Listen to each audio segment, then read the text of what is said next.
Assalamualaikum warahmatullahi wabarakatuh. Innal hamdalillah nahmaduhu wa nasta'inuhu wa nastaghfiruh wa na'udzu billahi min shururi anfusina wa min sayyiati a'malina may yahdihillahu fala mudilla lahu wa may yudlil fala hadiya lahu.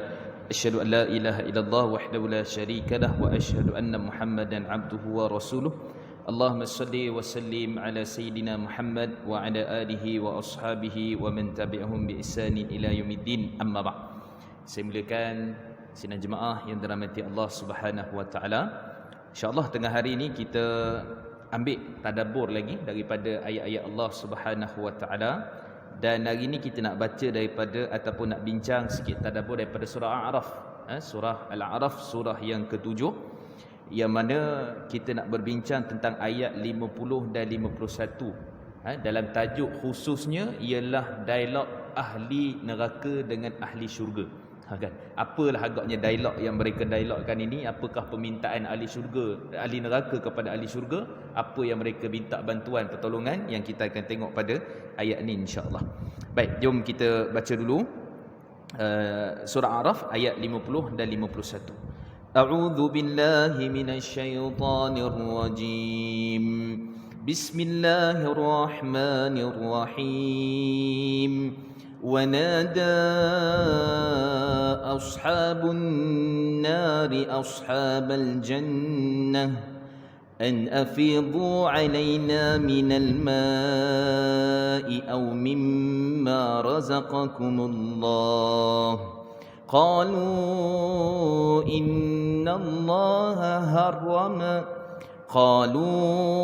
إن الله حرمهما على الكافرين الذين اتخذوا دينهم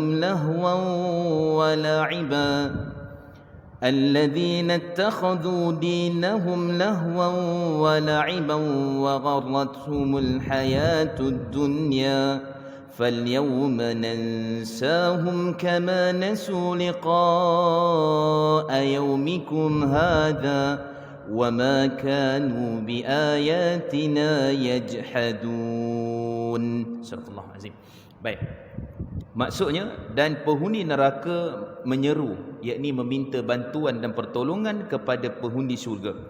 Limpahkanlah kepada kami sedikit air atau makanan ataupun rezeki yang Allah telah rezekikan kepada kamu, yakni kepada penduduk-penduduk syurga. Mereka, yakni penghuni syurga, menjawab, sesungguhnya Allah telah mengharamkan keduanya, yakni air dan juga rezeki makanan kepada orang-orang kafir ataupun orang-orang yang kufur.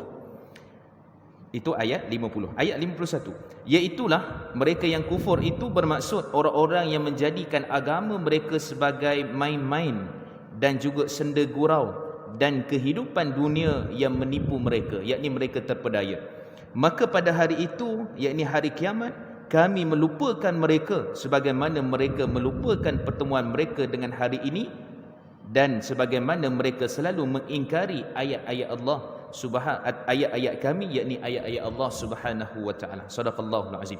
Baik, ini satu surah yang mana Allah telah cerita pada sebelum ini daripada surah Al-Baqarah, daripada surah Ali Imran, daripada surah An-Nisa dan seterusnya sampai surah Al-An'am, cerita tentang orang-orang yang Allah murka, orang-orang yang Allah isytiharkan sesat di kalangan Yahudi, di kalangan orang Nasara, di kalangan orang munafik dan juga orang musyrikin, yang kufur menyembah selain Allah Subhanahu wa taala. Maka start daripada surah A'raf ni, Allah cerita tentang orang ni dekat akhirat nanti, dia tak masuk syurga, dia tak masuk dalam neraka. Dia masih berada dekat tengah-tengah. Sebab tu nama surah ni dipanggil surah Al-A'raf. Surah orang yang berada di satu tempat namanya A'raf, yang mana dia ni belum masuk ke syurga, belum masuk neraka.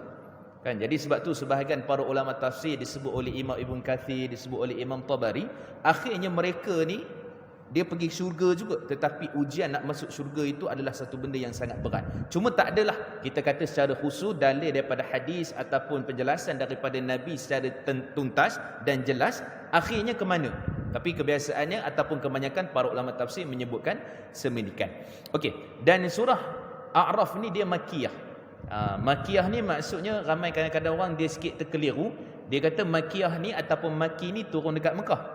sebenarnya tak berapa tepat daripada sudut perbincangan di kalangan para ulama tafsir ataupun ulumul Quran. Maksud sebenar ayat Makkiyah ni ayat yang turun sebelum hijrah. Tu maksud dia.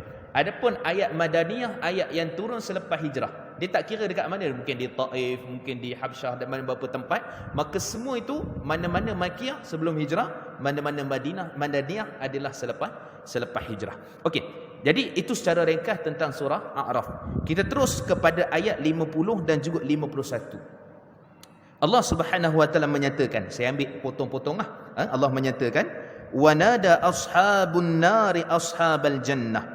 Okey. Dan sesungguhnya iaitulah ketika mana penduduk penghuni neraka menyeru ataupun meminta bantuan pertolongan kepada penduduk syurga. Tuan-tuan, seruan ni ialah satu orang yang bersalah, satu orang yang dia ada buat kesilapan dan dia ada perkara yang amat perlu untuk dia bantu. Maksudnya minta bantuan pada orang tu, seruan dia tu amat kita kata sebagai seruan yang lembut. Dia kata, wahai penghuni syurga, macam tu kan, wahai orang-orang yang berada dalam syurga. Itu dia punya kaedah dia. Sebab mereka ni bersalah, mereka ni penghuni neraka, mereka ni adalah orang yang mana nanti kita sebut 3T. Kan, bagi ringkas faham, kenapa mereka masuk neraka, kenapa mereka minta air, kenapa mereka minta bantuan, kerana mereka telah langgar 3T. Nanti kita akan bincang yang 3T itu pada ayat 51. Okey, jadi Allah menyatakan mereka ni seru, mereka minta tolong kepada orang-orang yang berada di dalam neraka Allah, di dalam syurga Allah Subhanahu wa taala. Ada beberapa perkara, dua yang mereka minta. Tapi sebelum tu, kalau kita perhati betul-betul, sebenarnya pada ayat 44 sebelum tu lagi, kita akan tengok bahawa yang mulakan dialog ni adalah penghuni syurga. Kan? Penghuni syurga mulakan dialog, dan itu rupanya bahasa templak. Bahasa templak ni maksudnya bahasa yang digunakan tu nak menghinakan orang-orang yang dalam neraka, dan itu atas arahan Allah. Allah sendiri kata kamu kena hinakan penduduk neraka. Bukan sekat Allah hinakan, bukan sekat malaikat hinakan. Kamu wahai penduduk syurga, kamu kena hinakan ahli neraka. Maka antaranya mereka pada ayat 44 tu saya ringkaskan, ahlu syurga ni, penduduk syurga tanya, ni hari ni yang kamu masuk dalam neraka ni, kamu rasa betul tak apa yang Allah sebut sewaktu mana dekat dunia dulu, buat ini, buat ini, buat ini, buat ini. Maka penduduk neraka kata, betul, kami beriman. Baru tu nak beriman tu. Baru tu yang kata, betul, itulah kami dulu macam tu lah, tapi sekarang ni kami beriman, kami yakin, betul-betul. Tak ada dah. Itu penyesalan yang tidak ada kesudahan lagi, tak ada siapa yang boleh bantu lagi. Dan kemudian pada waktu itu, barulah, kalau ikut sebenarnya, penghuni neraka dia tak boleh langsung dialog dengan penghuni syurga. Tak boleh. Sebab apa? Sebab asalnya ialah dia tak boleh langsung minta pertolongan, tak boleh langsung minta bantuan. Tetapi disebabkan ahli syurga yang mulakan dulu tadi tu, betul tak kamu tengok apa yang Allah telah janjikan pada kamu? Maka pada waktu tu mereka kata benar. Haqqa. Benarlah apa yang Allah janjikan dengan seksaan, azab pedih dan sebagainya. Maka sebab tu alang-alang kan. Alang-alang penduduk syurga dah mula dialog. Kita ni dah keadaan macam ni dengan lapar, dengan sekian-sekian, kita nak cubalah minta bantu daripada penduduk syurga. Sebab tadi dia mulakan dialog. Dia mulakan apa? Perbualan tu. Maka kita cuba nak minta. Maka Allah Subhanahu wa taala, ni satu lagi gambaran. Kita tak boleh nak bayangkan macam mana kedudukan syurga neraka tu, macam mana mereka berdialog. Sebab ini adalah satu perkara yang gaib, yang rupanya Allah boleh buat sekelip mata. Contoh hari ni kita ada alat penimbang.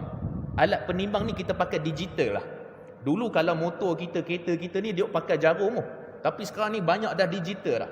Dan kita pun duk fikir macam mana hisab dan mizan pada hari akhirat. Adakah timbangan tu digital? Adakah timbangan tu masih makan daun, pakai daun, pakai kati ke timbangan apa? Yang tu kita tak payah fikir. Itu luar kotak pemikiran kita.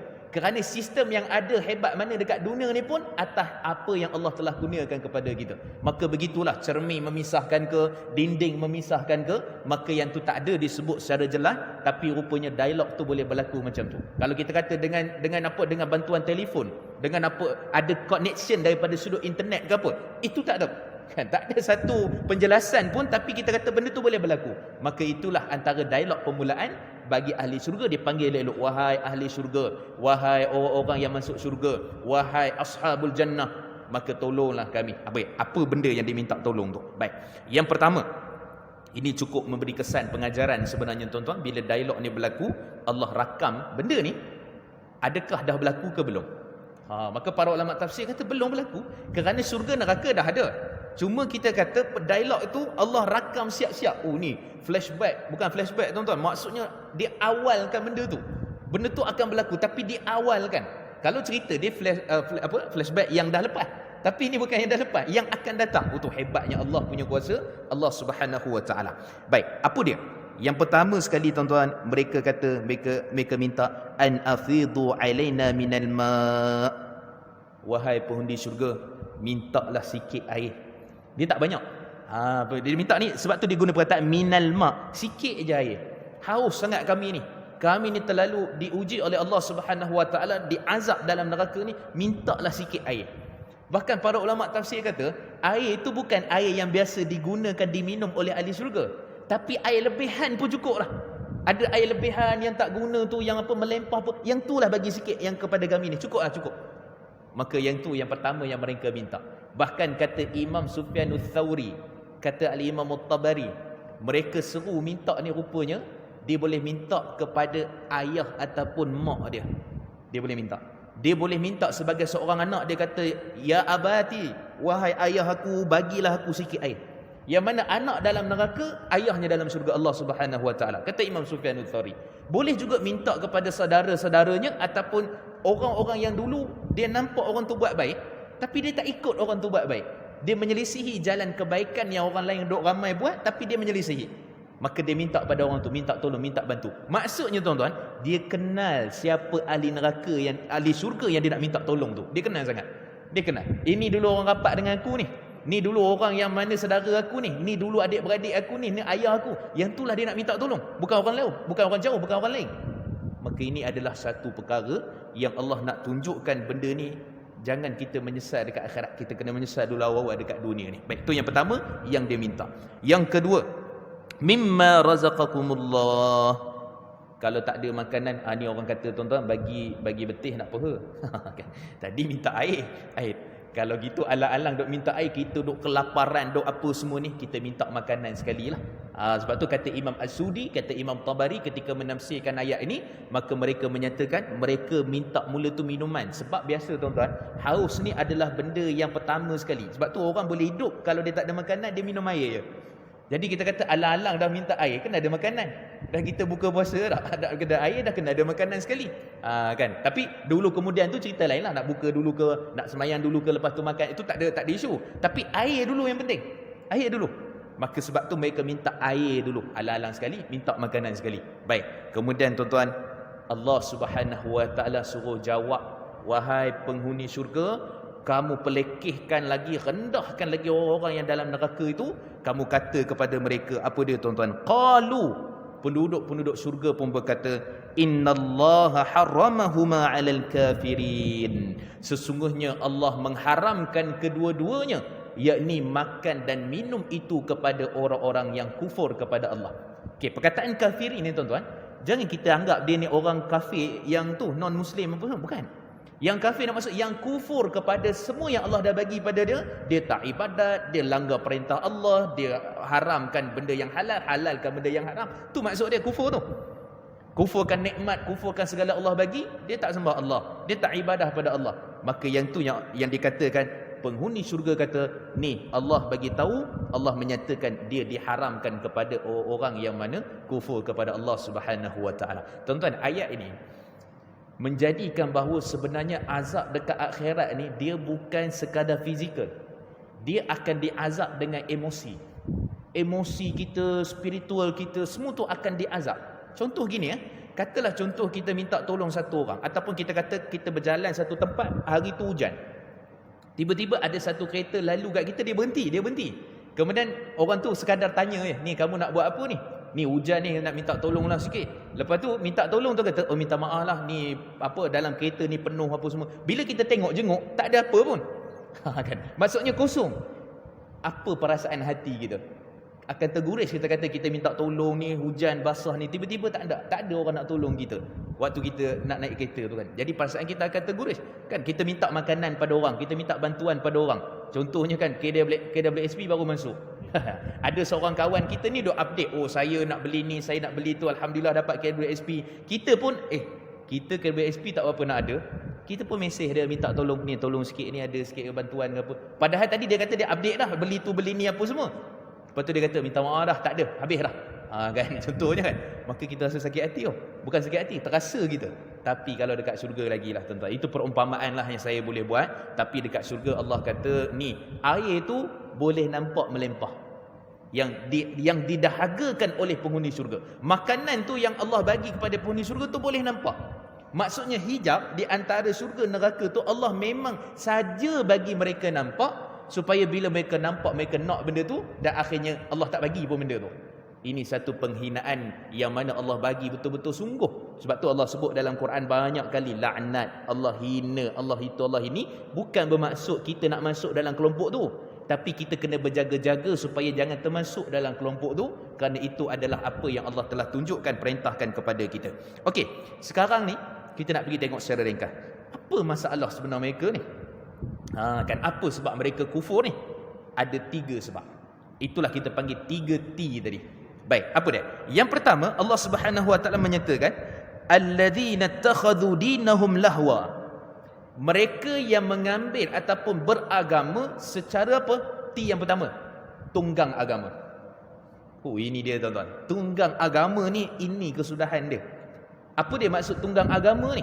Tunggang agama ni ialah dia menggunakan agama ni untuk kepentingan dunia dia. Kalau dia ada masalah dalam berkaitan dengan dunia dia, dia akan cari agama. Dia akan cari agama ni macam mana nak selesai ni. Ada tak cara nak bagi halal ni? Ada tak cara macam mana kita nak pusing ke supaya benda ni boleh jadi nampak macam okey? Bahkan dia gunakan agama, dia gunakan Allah, dia gunakan Rasul sallallahu alaihi wasallam. Kan contohnya lagi kita kata penipuan dekat luar sana, scammer. Hari ni tuan-tuan, scam ni memang menjadi-jadi lah.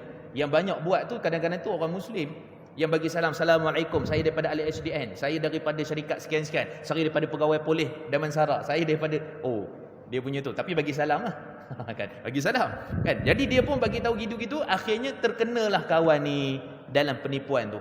Jadi guna agama, macam mana boleh guna agama? Bagi salam, ni tuan cik, kami ni nak bantu cik, kami nak tolong cik, kerana Nabi sallallahu alaihi wasallam ataupun Allah suruh kita bantu-bantu. Ni nak tolong selesaikan hutang cik ni, bukan selesai, bukan melabur, bagi lebur lagi. Ini antara perkara dia. Dan kemudian buat satu-satu produk, buat satu-satu marketing, buat satu-satu testimoni dan sebagainya, guna agama juga. Yang ni kita gunakan bahan dia daripada ni, kami dah baca 30 juzuk, padahal tak baca pun.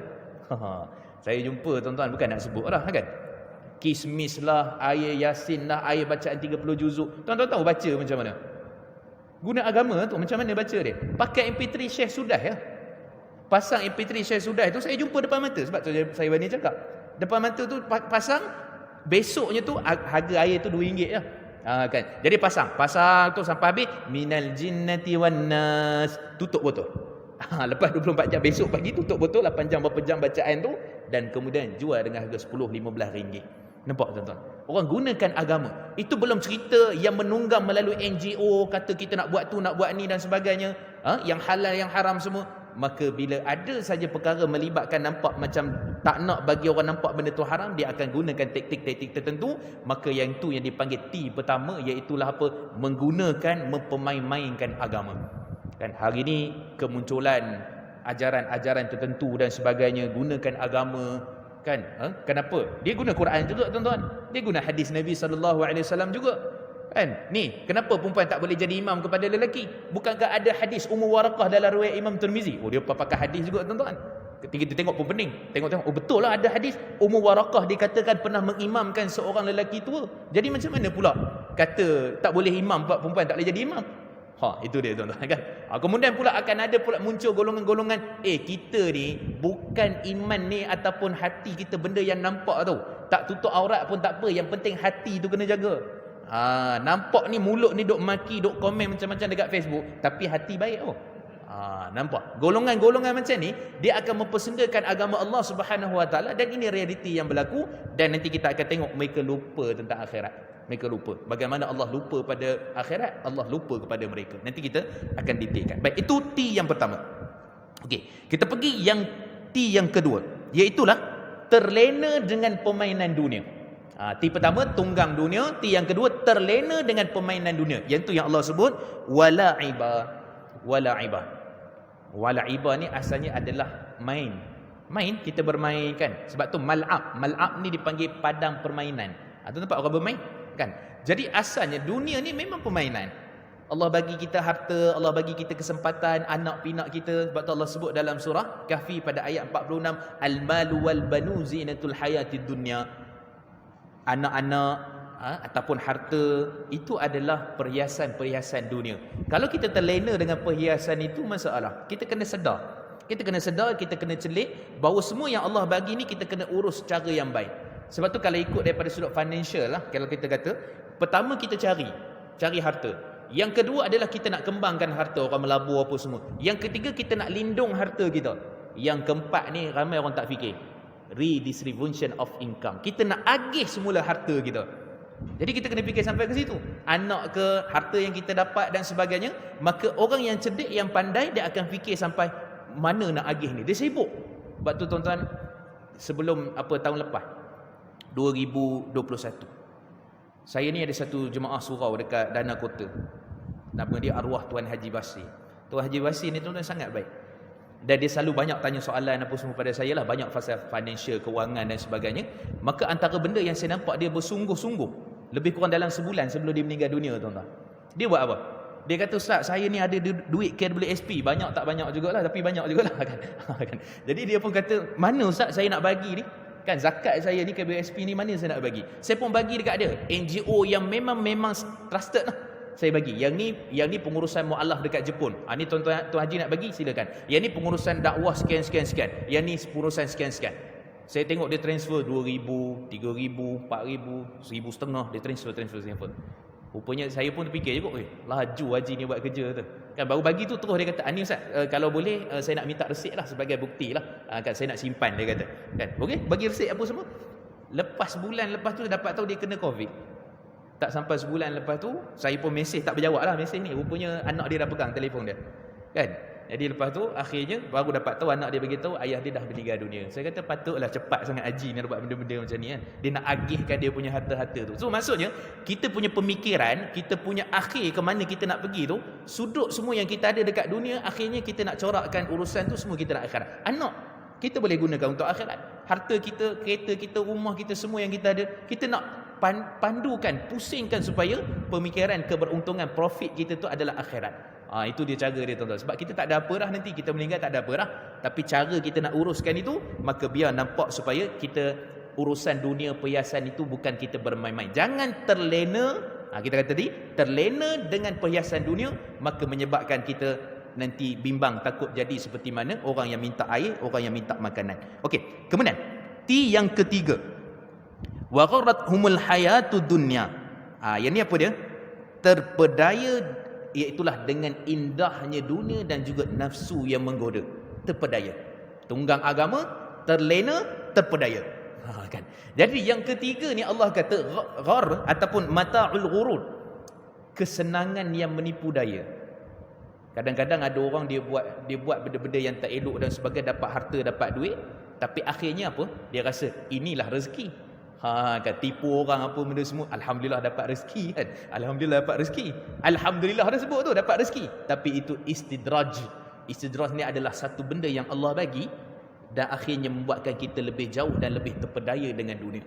Jadi benda tu antara perkara yang kita sangat takut. Sebab tu pengurusan kehidupan kita, apa saja yang kita ada ni, maka jangan sampai kita letak dalam hati. Letak dalam poket tak apa. Handphone, handset, telefon, kunci kereta, letak dalam poket tak apa, tapi jangan letak dalam hati. Kadang-kadang kita duk fikir banyak tentang kehidupan dunia ni, maka akhirnya kita dah jadi sebati dah dalam hati kita tu. Kita stres, kita apa. Tapi kalau kita fikir balik, ni kita kena asingkan. Yang ni dunia. Sebab tu Allah sebut dalam surah Syura, Allah pada ayat ke-16 ataupun ayat ke-15 Allah menyatakan, وَمَنْ كَانَ يُرِيدُ حَرْثَ الْآخِرَةِ نَزِدْ لَهُ فِي حَرْثِهِ وَمَنْ كَانَ يُرِيدُ حَرْثَ الدُّنْيَا نُؤْتِهِ مِنْهَا وَمَا لَهُ فِي الْآخِرَةِ مِنْ نَصِيبٍ. Siapa yang mana menginginkan faedah, kebaikan, fadilat dan kelebihan akhirat, maka kami akan tambah lagi kepadanya. InsyaAllah tuan-tuan, kita cari kan, kita buat amal ibadah soleh bulan Ramadan, kita nak ni sudah tentu mindset kita adalah faedah akhirat, maka Allah kata aku akan tambah lagi kepadanya. Dan sesiapa yang mana menginginkan faedah dunia, baca Quran tapi nanti Allah bagi rezeki lah ni kan, tengok dalam akaun ke apa ke, ni semayang duha nanti Allah bagi rezeki lah kan. Maksudnya buat ibadat tapi maksudnya dunia semata-mata. Yang ni kita bimbang tuan-tuan, hari ni kalau tengok program-program marketing supaya macam mana nak bagi bisnes ni power, macam mana nak bagi bisnes dapat profit, keuntungan yang besar, dia kata kena tahajud. Bila orang tahajud, dia tak pergi kepada Allah dah, dia pergi nak dapat benda-benda yang macam tu. Memang bagus, dari satu aspek memang bagus. Tetapi kesilapan dia adalah orang yang mengajar tu tak betulkan niat orang yang mana tahajud tu. Tak betulkan niat orang, ni kita kena banyak bersedekah, nanti insya-Allah RM1 kita keluar, 7 Allah akan bagi. Memang betul Allah sebut dalam Quran. Memang betul. Tapi kita dah silap. Kita gunakan dunia itu semata-mata, akhirnya kita terpedaya dan rupanya kita buat rupanya agama, kita tampal benda tu agama. Tapi di sebaliknya kita ada keinginan dunia yang lebih lagi daripada akhirat. Itu benda yang kita bimbang. Sebab tu Allah sebut dalam surah Al-Qasas pada ayat 77, Allah menyatakan kepada kita, wabtaghi fima atakallahu daral akhirah wala tansa nasibaka minad dunya. Tengok mana goal dia tu. Ultimate goal dia tu dekat mana? Allah kata, kamu carilah banyak-banyak bekalan kehidupan kamu dekat akhirat. Tu goal dia. Tapi kamu nak hidup, kamu nak makan, kamu nak minum. Kemudian Allah kata, jangan lupa habuan kamu dekat dunia. Kan maksud cari nafkah kerja, kena kerja. Tapi tujuan kerja tu untuk apa? Halal. Kan untuk kebaikan, kita jaga serba-serbi dan sebagainya. Tujuan buat bisnes untuk apa? Maka benda seperti itu, nak bantu orang, nak create peluang-peluang pekerjaan, bagus, itu sangat bagus. Tapi akhirnya kita nak buat tu adalah kerana Allah Subhanahu Wa Taala. Baik, itu yang ketiga. Kan iaitu terpedaya. Kita ada tunggang agama, kemudian tadi terlena dengan perhiasan dan kemudian terpedaya dengan dunia. Baik, kemudian Allah kata pada penghujung ayat ini satu benda yang sangat penting, Allah guna perkataan lupa. Baik, Allah menyatakan fal yauma nansahum kama nasu liqa'a yaumihim hadha. Allah menyatakan dan pada hari yang mana nansahum, kami lupakan mereka. Ketika mana mereka lupa akan pertemuan dengan Allah Subhanahu Wa Taala pada hari ini, yakni pada hari akhirat. Tuan-tuan, Allah ini bersih daripada sifat lupa. Tapi ayat ni sebut lupa. Tapi sebenarnya maksud sebenar yang Allah lupa ni bukan bermaksud Allah itu ada sifat lupa. Tapi inilah maksud yang kita panggil sebagai what you give, you get back. Benda yang kamu bagi pada orang tu, benda yang kamu buat pada orang tu, itulah benda yang kamu akan dapat balik. Benda yang kamu buat kepada Allah Subhanahu Wa Taala, benda itulah Allah akan balas balik kepada kamu. Sebab tu pembalasan ini adalah satu perkara yang agama kita ajar. Ada syurga, ada neraka, ada hisab, ada mizan, timbangan amal, titian sirat. Agama kita ajar tentang perkara ini. Maka bila kita sebut tentang lupa di sini, maksudnya ialah Allah membalas semula. Kan macam ayat lain Allah sebut wa makaru wa makarullah wallahu khairul makirin. Allah, mereka buat tipu daya. Allah menipu daya mereka dan Allah itulah sebaik-baik menipu daya. Bukan kita kata tipu daya, Allah tak buat tipu daya. Kan Allah tak buat perkara tu, tapi maksudnya kalau kamu buat macam tu kepada Allah, Allah akan balas balik benda yang sama macam tu lah juga. Itu dia punya maksud. Maka kalau kamu lupa, maksudnya apa? Kamu tak pergi tadi, tak tengok 3T tadi, kamu terpedaya, kamu lalai, kamu leka, tunggang agama dan sebagainya, maka dengan sebab tu Allah kata pada hari ini kami balas balik apa yang kamu buat sewaktu mana dekat dunia. Dalam hadis sahih riwayat Imam Muslim, kata Nabi SAW, Allah tanya kepada orang-orang yang mana berada dekat akhirat nanti. Allah tanya, yang pertama Allah tanya, alam uzawwijka, bukankah aku yang memberikan pasangan kepada kamu, isteri kamu ataupun suami kamu? Allah tanya satu. Yang kedua Allah tanya, bukankah aku yang memberikan kenderaan kepada kamu? Dalam hadis tu sebut unta dengan kedai lah. Tapi pada hari ini konsep kita sebut Allah bagi kenderaan pada kita untuk kamu pergi ke mana-mana. Bukankah aku yang bagi? Kenapa Allah sebut tentang kenderaan, Allah sebut tentang isteri? Sebab benda tu nampak depan mata kita. Benda tu nampak, benda tu kita guna hari-hari, benda tu kita pakai hari-hari. Kan kalau dalam hadis riwayat Imam Al-Bukhari, hadis sahih juga, Allah kata, wahai manusia, dulu kamu sesat, aku yang bagi kamu hidayah. Wahai manusia, dulu kamu bertelanjang, tak ada pakaian, aku yang bagi kamu pakaian. Wahai manusia, dulu kamu miskin, bapa gerhana, tak ada rezeki, aku yang bagi pada kamu. Kemudian kata Allah kata Nabi SAW, kalau manusia dan jin berkumpul untuk memberi satu mudarat kepada kamu, maka dia tidak akan berlaku melainkan dengan izin Allah. Kalau semua orang datang ni nak bagi syafaat bantuan kepada kamu, maka dia juga takkan diberikan syafaat melainkan dengan izin Allah Subhanahu wa taala. Maka benda-benda macam ni Allah suruh kita, Allah jentiklah fikiran kita supaya kita tengok, kita dalam, kita tadabbur, kita lihat rupa-rupanya sebenarnya hatta kita kata semua benda ni adalah rezeki yang Allah bagi. Istiqamah adalah rezeki. Bukan semua orang dapat rezeki istiqamah. Sabar. Tuan-tuan nak teruskan hari ni, contohnya dah juzuk 22. Yang siapa-siapa dah khatam 2 kali lah. Mungkin sehari 2 juzuk. Bukan senang Allah nak bagi tu. Kelapangan masa, waktu, penumpuan kita, nak datang berjemaah. Maka ini adalah satu nikmat yang kita kena fikir dia adalah nikmat. Dia bukan satu benda yang biasa-biasa yang Allah bagi kepada kita. Baik.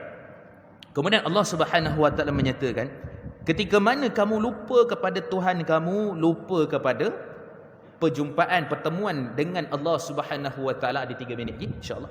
Maka pada waktu tu kami pun lupalah dekat kamu. Kan, kami pun tak ingatlah pada kamu. Kami pun akan balaslah benda yang sama seperti apa yang telah kamu lakukan.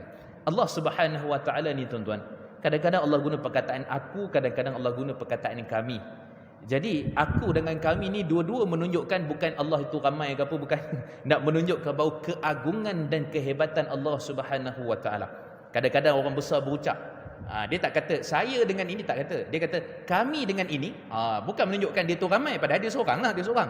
Tapi menunjukkan kehebatan haibah dia. Dia cakap seorang-seorang tapi menggunakan perkataan ini kami. Maka pada hari ini Allah kata, di hari kami lupakan kamu seperti mana kamu lupa untuk pertemuannya pada hari ini. Maka Allah Subhanahu wa taala menyatakan, wa ma kanu bi ayatina yajhadun.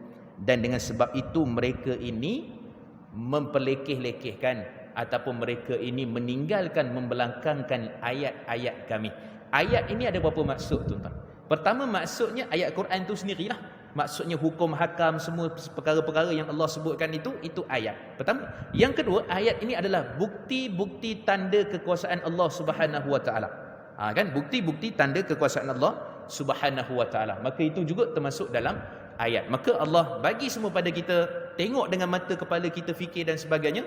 Maka Allah akhirkan kamu tengok ayat-ayat bukti kekuasaan itu, maka jaga 3 perkara. Jangan tunggang agama, jangan terpedaya dengan dunia, dan jangan terlena dengan perhiasan dunia yang Allah telah bagikan kepada kita. Aqulu qauli hadza wa astaghfirullah wa lakum. Mudah-mudahan kita dapat sikit pengajaran daripada ayat ini. Wassalamualaikum warahmatullahi wabarakatuh.